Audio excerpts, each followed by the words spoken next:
喂喂喂！美國軍事霸權係咪真係玩完？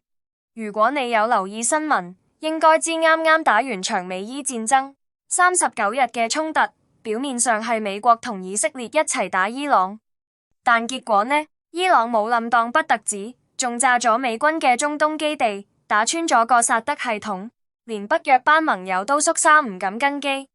呢場仗對美國嘅軍事霸權帶嚟咩嘢打擊呢？今日我哋就用2分鐘同你拆解3重致命傷。第一，技術神話爆咗，薩德系統被伊朗導彈打中，號稱最強嘅防空網，原來係紙紮公仔，連自己基地都守唔住，仲點樣話保護啲盟友？沙地、阿聯酋嗰班即刻心寒。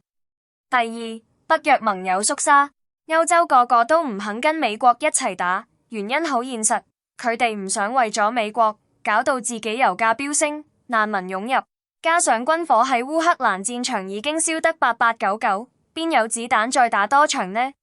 第三，美國打仗其實好燒錢，好唔襟打。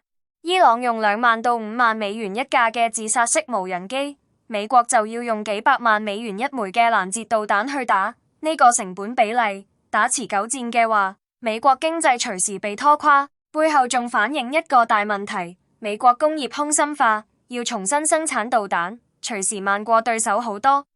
結論就係，美國嘅航母同全球軍力仲係好勁，但呢場仗證明咗一件事，軍事霸權已經開始失效。當對手用低成本、高韌性嘅打法繞過你最威嗰套，維持霸權嘅代價就會高到你頂唔順。你哋點睇？美國霸權仲撐得幾耐？留言區話我知。如果你鍾意呢類軍事、地緣政治分析，記得俾個 like， 訂閱我，撳埋個鐘仔，我會每星期同你分析最新國際局勢。